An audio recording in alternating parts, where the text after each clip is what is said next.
Tapi kalau menurut Mas Aziz sendiri dengan kondisi yang sudah 3 tahun, bisa nggak kira-kira bangkit? Dan dengan cara apa? Kalaupun Bisa kita bangkit. Tapi saya pikir nggak bisa bim selesai setahun 2 tahun. Ekonomi nasional yang sedang dibangun rasa optimismenya oleh Menteri Keuangan. Kita seoptimis percaya. apa Mas? Pak Purbayawi Trust. Banyak hal yang kita sedang menyusun perda ini, sedang kita konsultasikan juga kepada masyarakat. Sebentar lagi kita akan melakukan public hearing untuk kemudian menghimpun apa sih masalahnya teman-teman itu di pesisir selama ini yang belum tersentuh oleh Pemprov. Insya Allah kita akan tamu di dalam bentuk perda yang targetnya harus selesai di tahun ini.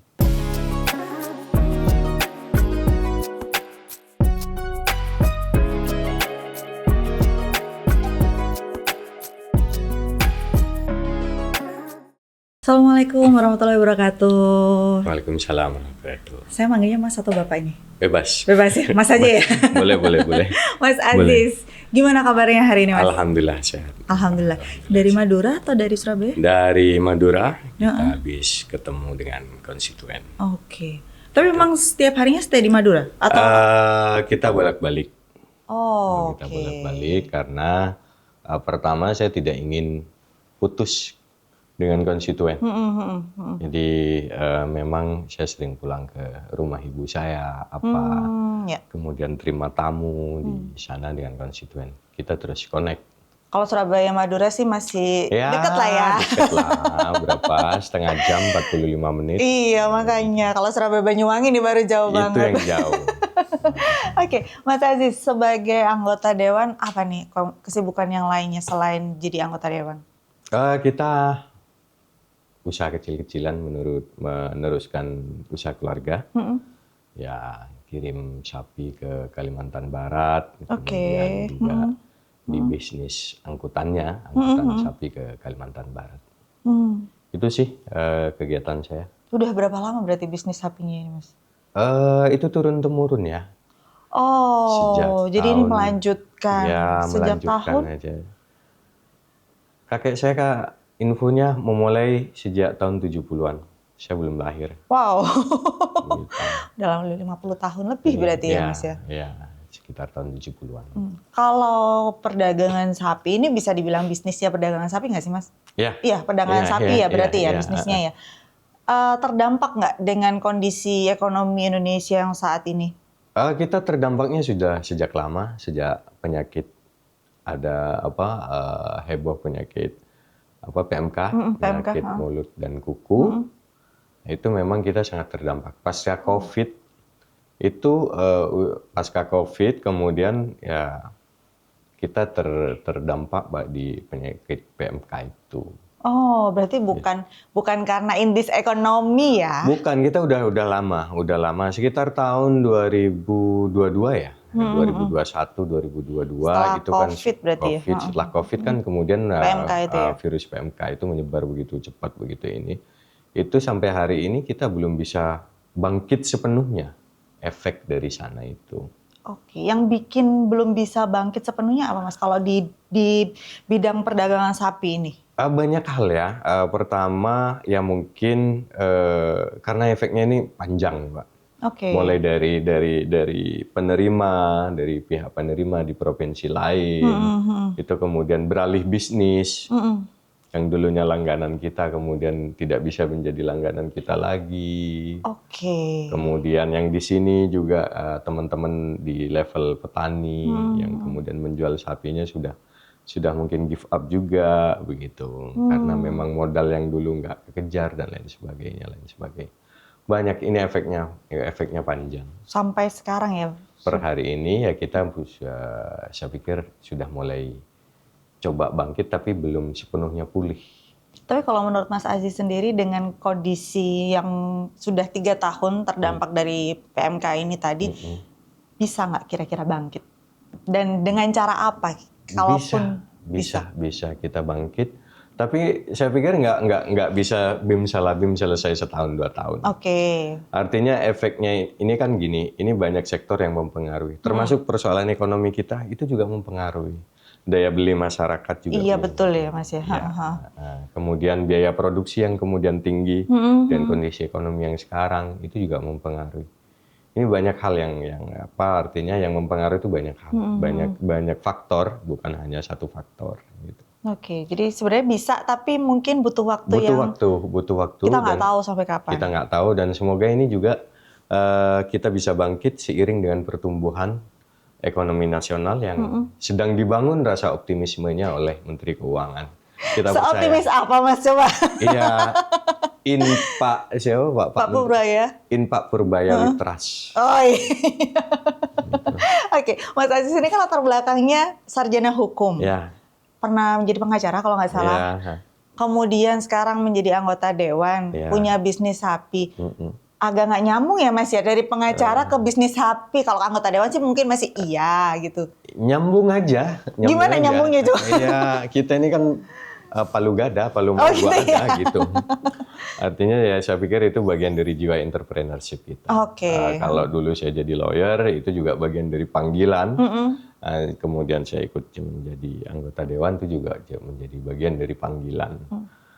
Dalam hidup itu kan kita punya banyak sisi. Ini sisi saya yang lain, ini sisi yang saya yang lain. Begitu. Dari seorang pengacara akhirnya memutuskan untuk... Waktu saya menjadi pengacara, saya masih punya kamar daging itu yang dikelola saudara saya di Kalimantan Barat. Jadi nggak pernah putus. Nggak pernah putus ya. Jadi kayak ya bisnis keluarga yang terus turun menurun begitu. Bahkan saya kuliah juga dari hasil itu dulu. Udah mendarah daging berarti bisnisnya. Udah mendarah daging. Saya kuliahnya, sekolahnya juga artinya orang tua saya itu membiayai dari itu semuanya. Dari seorang pengacara akhirnya menjadi anggota dewan, apa Mas yang membuat Mas Aziz akhirnya memutuskan, oke nggak apa-apa nih saya jadi anggota dewan nih? Iya, saya pikir begini, hukum itu kan produk politik. Iya, betul. Di mana-mana yang namanya hukum itu adalah produk politik. Artinya di level tertentu, di level provinsi, kita ini kan praktisi selama ini. Nah, sekarang kita yang akan memproduksi legislasi itu. Gitu. Artinya saya pikir ini bagian dari perjalanan hidup aja lah. Kalau dulu saya praktisi hukum, hari ini saya mungkin bisa memproduksi legislasi, memproduksi peraturan. Walaupun ini levelnya level provinsi, level daerah. Baik, kalau kita bicara tentang bisnisnya Mas Aziz sebagai pedagang sapi begitu ya Mas ya, berarti kan ini sudah ya kita bicara tentang ekonomi, kemudian sektor pangan di Jawa Timur, yang mana Jawa Timur ini sebenarnya dianggap sebagai pendapatan dari sektor pangannya tertinggi begitu Mas. Iya. Nah, bagaimana sebenarnya Mas Aziz ini membaca kesenjangan antara angka pertumbuhan ekonomi dengan realita di daerah produksi seperti pesisir, Mas? Iya, kalau kita bicara pesisir, seolah-olah nggak tersentuh ya. Jarang tersentuh begitu ya? Jarang tersentuh dan lain sebagainya. Dan insya Allah hari ini Komisi B sedang berjuang untuk melahirkan peraturan daerah yang memang sasaran utamanya adalah saudara-saudara kita yang ada di daerah pesisir. Perda tentang pembudidaya ikan dan petambak garam. Itu kan memang sasaran utamanya teman-teman kita, saudara-saudara kita yang ada di pesisir terutama itu. Jadi kita memang supaya dengan lahirnya perda ini kita mampu memberikan semacam kepastian usaha dari segi permodalan, kemudian kemampuan praktis mereka, kita berikan pelatihan gitu. Banyak hal yang kita sedang menyusun perda ini, sedang kita konsultasikan juga kepada masyarakat. Sebentar lagi kita akan melakukan public hearing untuk kemudian menghimpun apa sih masalahnya teman-teman itu di pesisir selama ini yang belum tersentuh oleh Pemprov. Insya Allah kita akan tamu di dalam bentuk perda yang targetnya harus selesai di tahun ini. Atau tahun depan kita sahkan, tapi tahun ini harus masuk ke kementerian untuk didaftarkan registrasinya. Berarti raperda ini di tahun ini baru akan dibentuk, gitu. Kemarin-kemarin belum ada. Jadi begini, yang saya tahu karena saya baru di Komisi B, dulunya di Komisi A. Yang saya tahu pernah perda ini disusun Oke. Perda semacam ini disusun, kemudian karena ada kesibukan pileg, itu kemudian terbengkalai dan akhirnya kita coba susun lagi gitu. Oke. Tapi kan ada aturan kalau perda yang sama itu diajukan tidak tuntas di tahun itu, tidak boleh diajukan lagi selama 3,5 tahun. Oh. Dan ini kayaknya sebelum periode saya masuk di DPRD Provinsi Jawa Timur, kemungkinan perda ini pernah diajukan di akhir masa jabatan teman-teman 2014-2019. Dan akhirnya baru bisa diajukan lagi di tahun 2025. Iya. Oh, oke. Berarti kan sebenarnya perda ini pernah digagas. Pernah digagas. Belum disahkan. Iya. Dan akhirnya sekarang digagas lagi. Iya. Selama belum ada perda yang disahkan ini, Mas, bagaimana sebenarnya nasibnya para penambak ikan dan juga garam di pesisir ini? Karena belum adanya perda dan apa yang akhirnya membuat Komisi B terutama ya memutuskan untuk perda ini harus segera digagas dan harus segera disahkan begitu? Ya, selama nggak ada perda ini ya kita memang ada bantuan-bantuan sifatnya. Oke. Tapi itu kan biasanya hanya bantuan kalau dari teman-teman Dewan hanya karena hasil reses, hasil jaring aspirasi, mungkin mereka dibantu dengan pokirnya teman-teman, kan hanya itu. Artinya tidak ada perangkat yang memang firm, yang memang diatur secara legal. Mereka ini berhak mendapat bantuan ini loh. Mereka ini harus mendapatkan akses permodalan begini-begini. Itu kan belum ada. Oke. Walaupun toh ada selama ini ya mungkin tidak sistematis bantuan yang ada. Hanya karena waktu reses mintanya ini ya dikasih gitu. Makanya kita mencoba meramu ini supaya menjadi lebih sistematis. Jadi apa yang menjadi tugas dari Pemprov Jawa Timur ini lebih bisa kita sistematika. Oh ini loh kewajiban Anda terhadap teman-teman di pesisir, di petani tambak garam atau di pembudidaya ikan. Ini loh yang harus kita ini. Supaya lebih Nah, perda ini kan harus disertai dengan anggaran, Mbak. Iya, betul. Ada perdanya nggak ada anggarannya percuma. Iya, kan betul. Begitu. Dan artinya kita bisa menyusun itu sebagai dasar hukum dalam rangka kita membantu teman-teman. Oke, berarti ini termasuk kabar baik ya untuk para petambak ikan dan juga garang di pesisir begitu.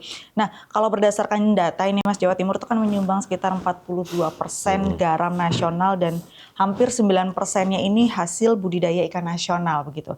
Apakah kontribusi sebesar itu sudah berbanding lurus dengan perhatian dan perlindungan terhadap petambaknya sendiri, Mas? Nah, saya pikir belum maksimal ya. Maka dengan adanya rencana perda ini, itulah yang coba kita maksimalkan. Artinya kan begini, kalau petambak garam, NTP-nya itu berapa, nilai tukar, nilai tukarnya itu berapa. Artinya produksi mereka, kemudian keuntungan dari hasil produksi itu yang bisa untuk dibelanjakan itu berapa persen. Nah itu kan yang harus kita hitung. Kemudian di NTN kalau kita bicara nelayan, nilai tukar nelayannya itu berapa? Itu itu bicara angka ya, kalau bicara angka. Cuman kita lebih suka, kalau kami lebih suka hal-hal yang lebih konkret gitu loh. Nah, tidak hanya bicara angka, karena angka itu kadang-kadang kalau musim panen ya bagus. Tapi kalau lagi mereka nggak berproduksi, bagaimana nasib kesehari-hariannya? Nah itu yang mencoba kita jaring ya, coba kita rumuskan di dalam kebijakan Raperda ini bagaimana ke depannya mereka. Oke, baik. Kalau dari kacamata Mas Aziz sendiri, kondisi para petambak ikan dan garam di Madura terutama saat ini seperti apa sih Mas? Apakah memang mereka ini sangat membutuhkan bantuan atau sebenarnya mereka bisa nih survive tanpa bantuan, tapi memang bantuan ini adalah kabar baik untuk mereka begitu? Bagaimana kondisinya? Karena prinsipnya kan teman-teman petani petambak garam ini ya. Ini kan memang kadang-kadang ini karena tradisi. Oke. Dari from generation to generation gitu, secara turun-temurun, kemudian mereka melanjutkan itu. Artinya secara karakter mereka punya kemampuan untuk survive. Oke. Tapi kita ini kan bernegara. Untuk apa ada negara kalau kemudian tidak bisa membantu mereka gitu. Artinya katakanlah mereka bisa survive, tapi tanpa kehadiran negara. Iya.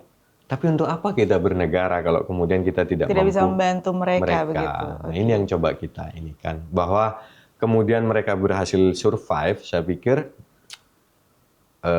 nasibnya harus kita perbaiki, harus kita berikan insentif supaya lebih bisa lagi, lebih survive, dan terutama bisa menarik para generasi muda ya, untuk di sektor-sektor ini, sektor budidaya ikan dan tambak garam ini.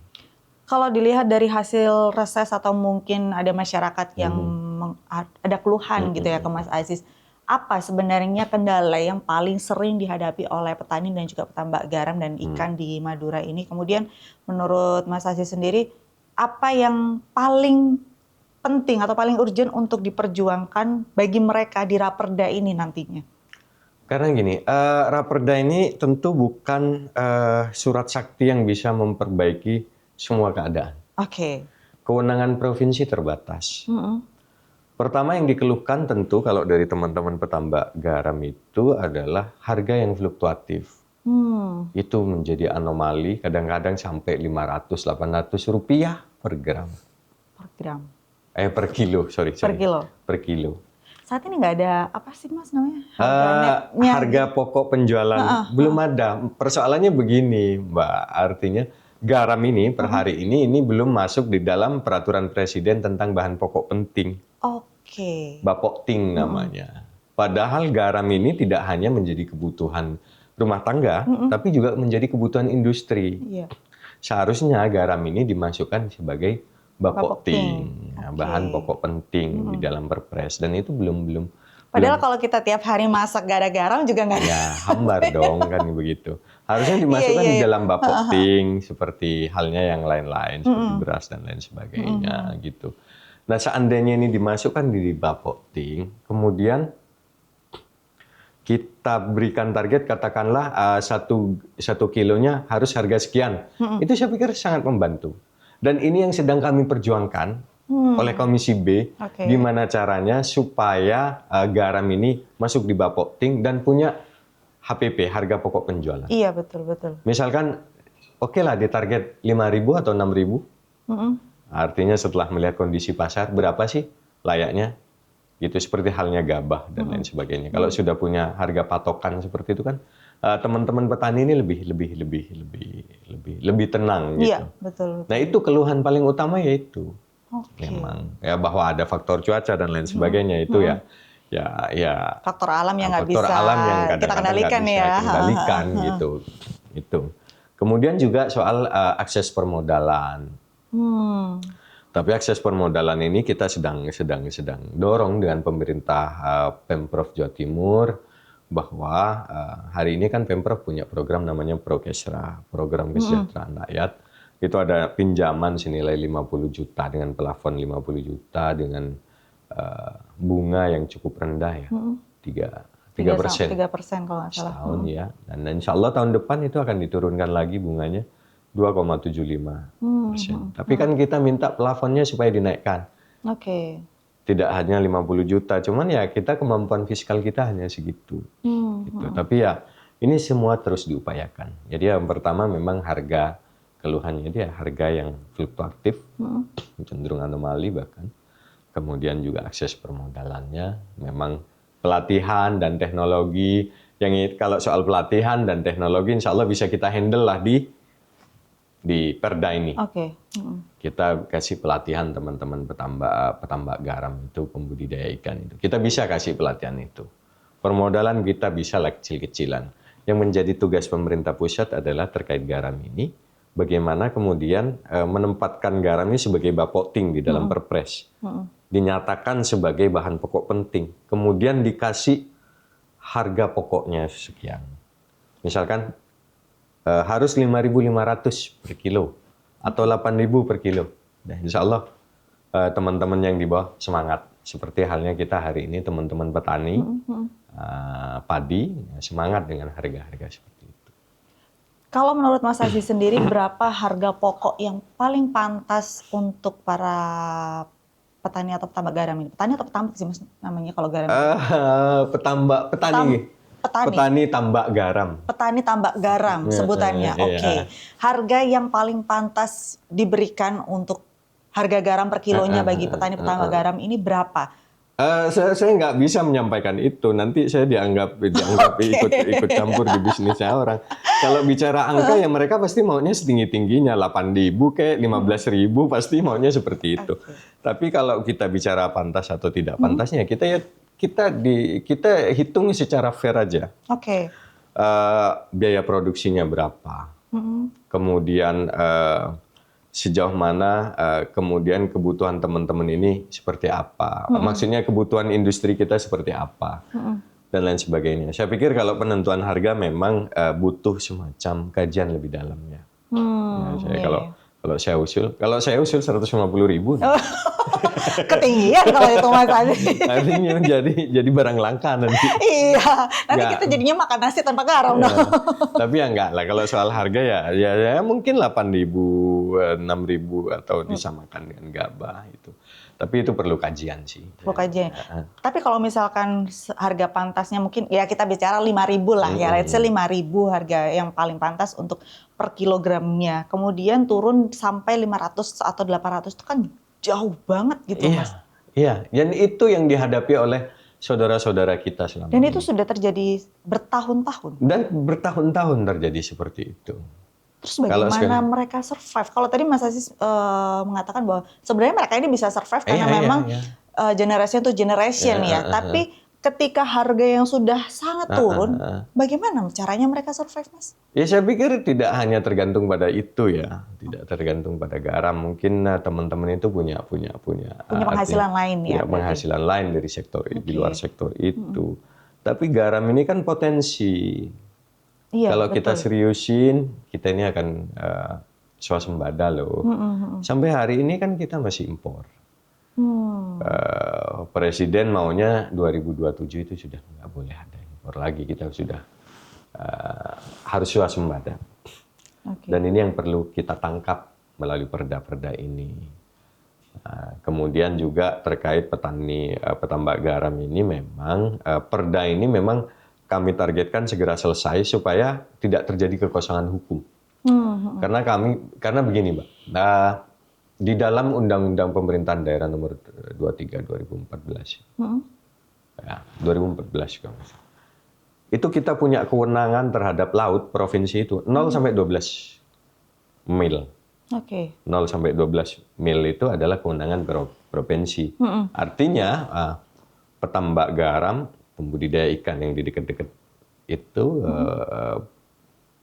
lautan itu ya termasuk kewenangan kita. Walaupun kami mendapatkan informasi bahwa nanti akan dirubah undang-undang ini. Jadi 0 sampai 4 itu kewenangannya kabupaten kota. 4 sampai 12 itu kewenangan provinsi. Tapi kalau kita nunggu ini nunggu perubahan ini nggak selesai-selesai, makin nggak pasti. Makanya kita asumsikan dulu tidak ada perubahan. Kalau soal nanti ada perubahan, sudah apa kata nantilah. Gitu. Yang penting teman-teman petani petambak garam ini, kemudian teman-teman pembudidaya ikan ini segera mendapatkan akses dan fasilitas yang setara dengan teman-teman petani padi dan lain sebagainya. Baik dari segi permodalan, bantuan, pelatihan, dan lain sebagainya. Harus segera mendapatkan akses itu. Gitu. Iya, baik. Mas Aziz, monggo diminum dulu. Sebelum kita lanjut nih ngobrolnya.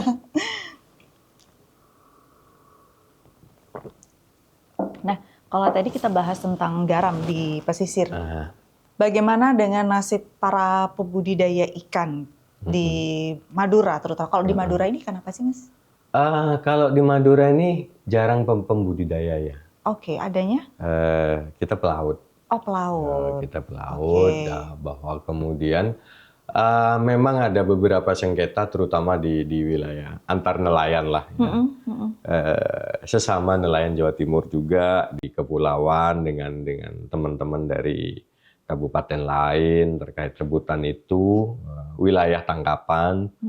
Kemudian memang perlu kalau di Madura sendiri memang kemarin itu sempat diusulkan supaya ada pos pantau khusus dan lain sebagainya.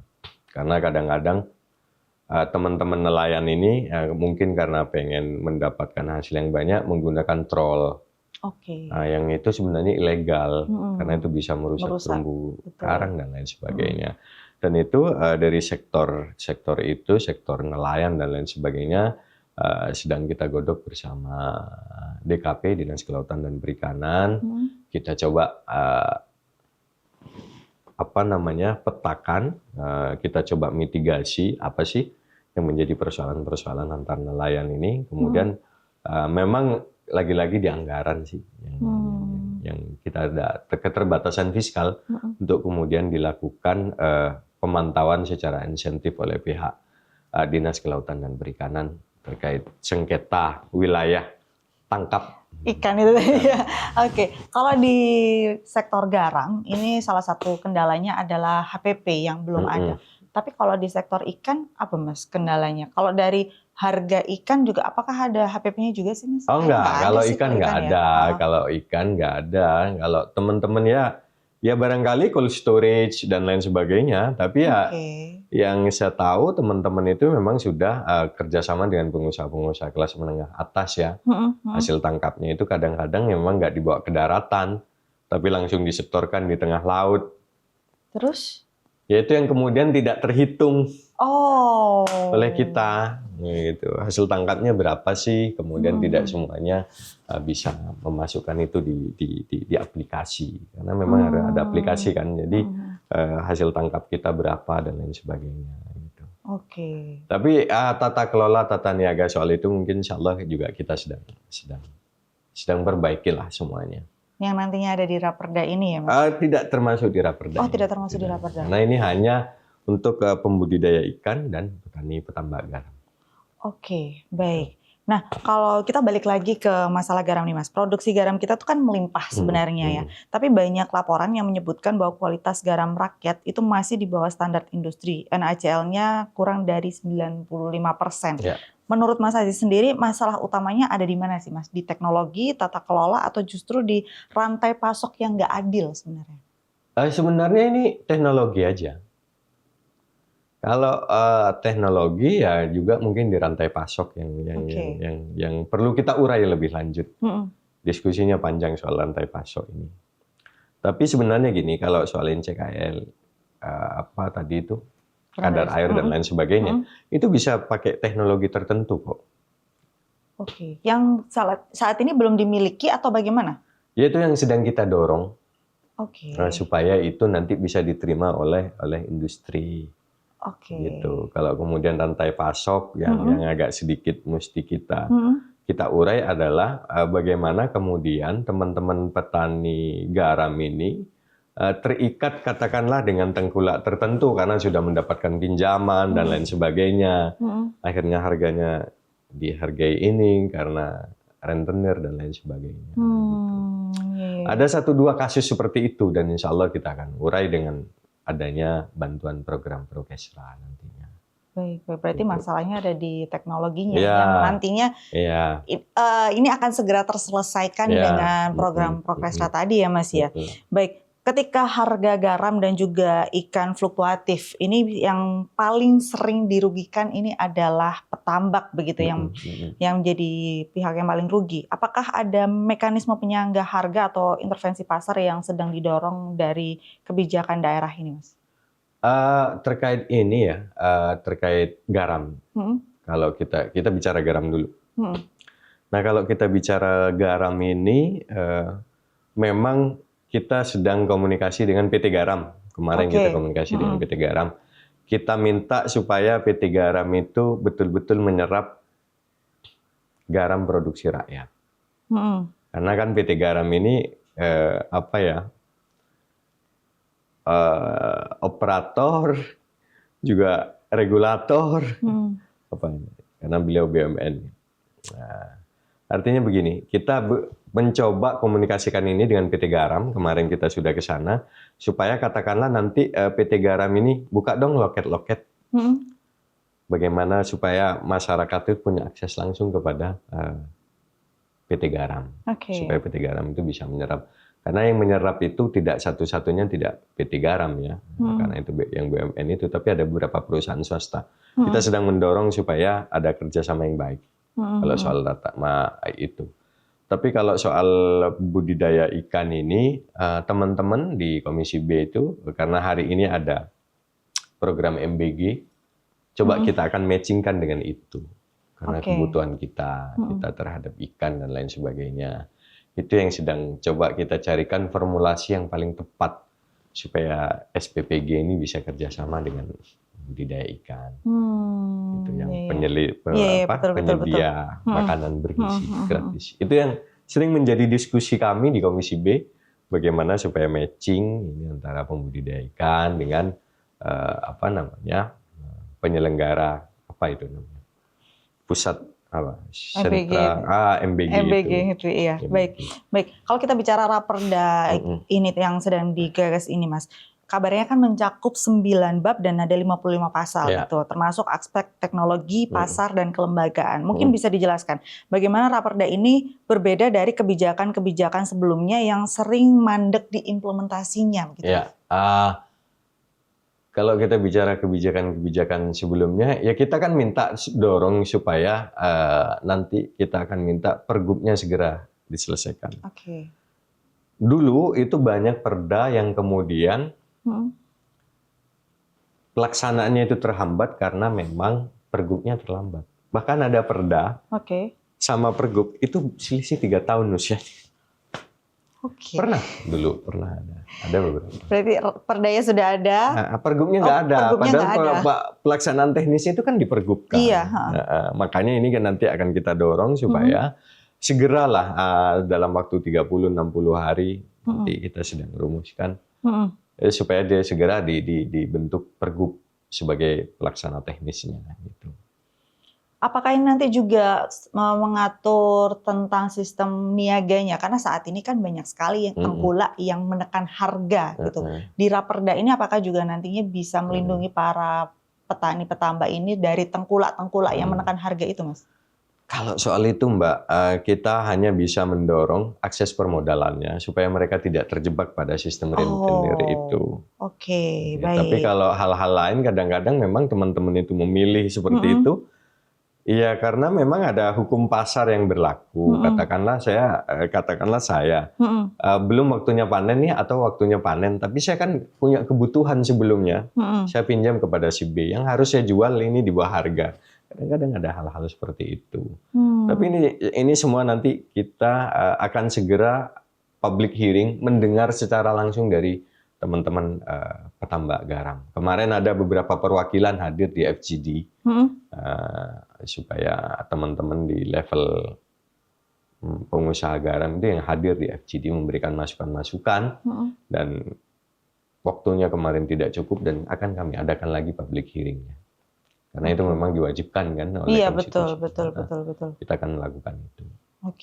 Baik. Kalau kita bicara tentang teknologi ya, tadi sempat kita singgung bahwa nantinya mungkin akan ada teknologi yang bisa mengatasi dari NaCl kurang dari 95% itu tadi. Apakah para petani petambak garam dan ikan di Madura ini bisa dengan mudah untuk menyesuaikan gitu, Mas? Atau kalau mungkin bisa dijelaskan dulu deh, saat ini mereka ini menggunakan teknologi apa? Nantinya pemerintah akan menghadirkan teknologi apa yang mungkin bisa menjadi sebuah kemajuan bagi mereka? Kalau hari ini mereka tradisional, Mas Yan ya. Masih tradisional, banyak ketergantungan pada cuaca dan lain sebagainya. Kalau kemudian apa sih teknologi yang kemudian akan bisa kita tawarkan gitu? Tentu begini, di Raperda ini tidak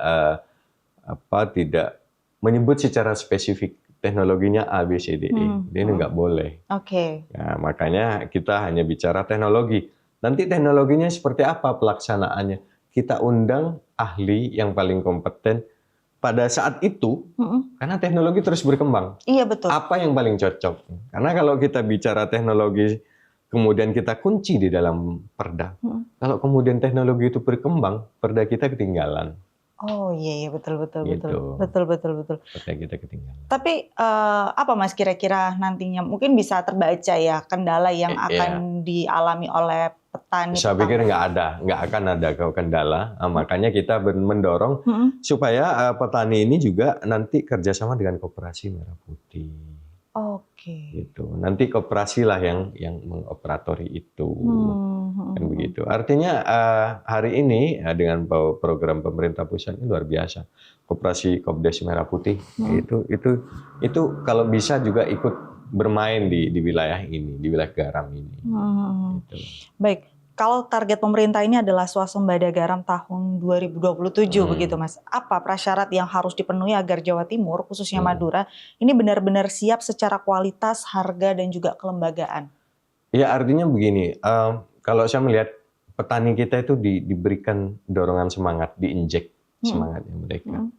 Ayo dong masukkan garam ini sebagai bapokting. Pemerintah pusat masukkan ini sebagai bapokting, bahan pokok penting. Kemudian kita kasih harga yang layak. Harganya sekian, tetapkan harganya. Insya Allah teman-teman itu kan semangat, akan mencari segala cara untuk memenuhi target. Misalkan harus begini-begini, persyaratannya garamnya harus begini-begini.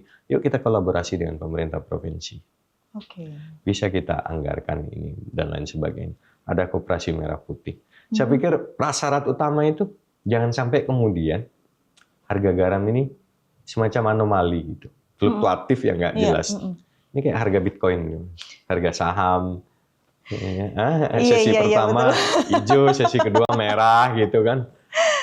Masa harga garam mesti kayak begitu kan enggak?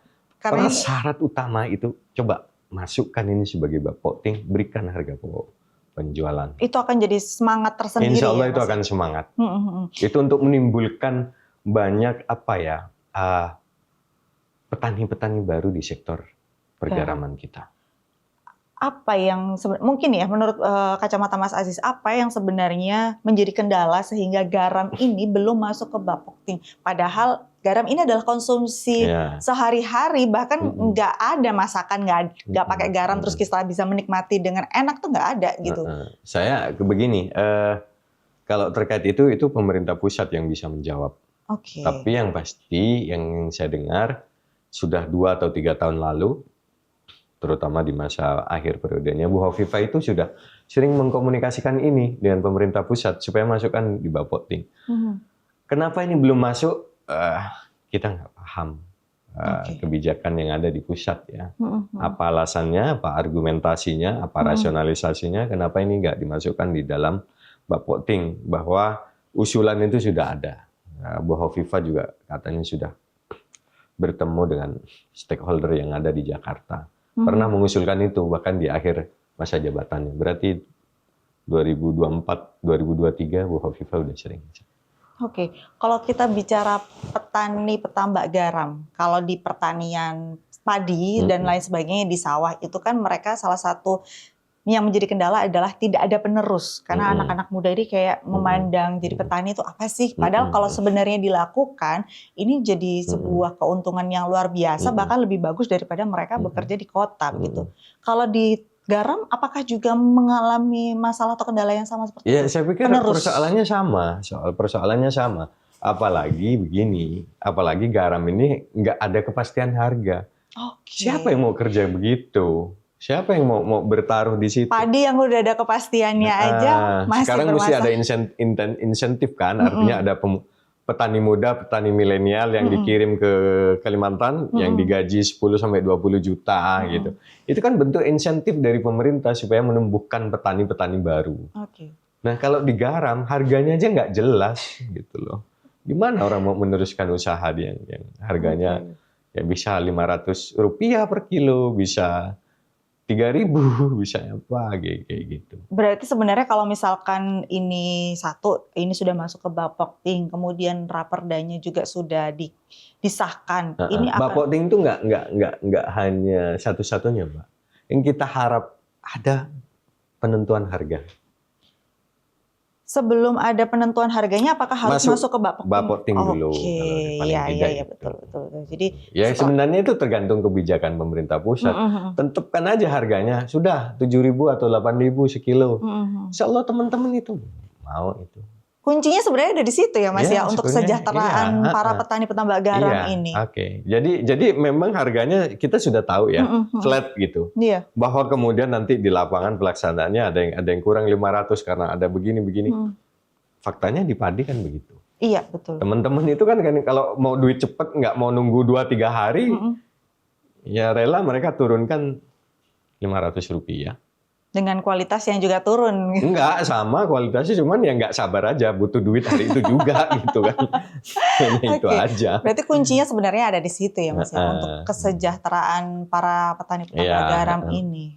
Kuncinya di situ, kemudian kalau sudah ditetapkan harganya sekian, Pemprov bergerak dengan cara memberikan pelatihan SDM-nya, kemudian sektor permodalannya. Udah, insya Allah kita benar-benar mandiri, berdaulat di sektor pangan, terutama di garam ini.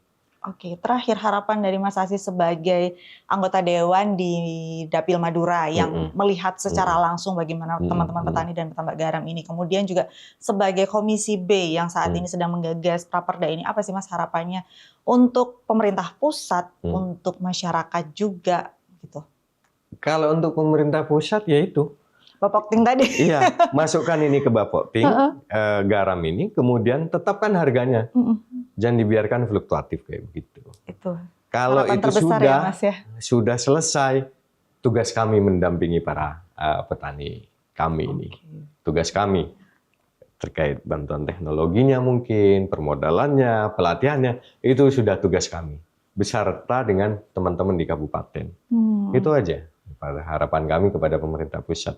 Kepada teman-teman petani, pembudidaya ikan, petambak garam, ayo kita berjuang bersama. Kita sedang memperjuangkan, tetap optimis. Insya Allah akan tercapai apa yang diinginkan oleh teman-teman nantinya. Oke, Mas, kalau misalkan ada pemirsa yang saat ini menyaksikan podcast kita, kemudian pengen nih menyampaikan unek-uneknya langsung ke Mas Aziz, bisa melalui mana sih Mas? Sosmed atau mana gitu? Nggak begitu banyak sosmed ya. Berarti tapi bisa begini, di kantor saya itu sudah disediakan di depan. Di kantor Dapil? Di DPRD Provinsi Jawa Timur. Di DPRD Provinsi, oke. Itu bisa di DPRD Provinsi Jawa Timur itu ada di depan itu sudah disediakan formnya. Nanti insya Allah kita supaya teman-teman itu nggak repot, nanti di Instagramnya DPRD Provinsi itu nanti saya sedang usulkan supaya itu ada saluran khusus kanal aspirasi. Oke. Kanal aspirasi sebenarnya sudah ada sekarang ini, sudah ada, cuman kurang tersosialisasikan kan. Ada kanal aspirasi di Instagramnya. Ya kalau mau dia di Instagramnya DPRD Provinsi Jawa Timur itu biasanya disampaikan kok sama teman-teman admin. Baik. Kalau saya kurang begitu main sosmed ya? Ya, saya kayaknya orang tua ini. Aduh, enggak dong. Nggak paham.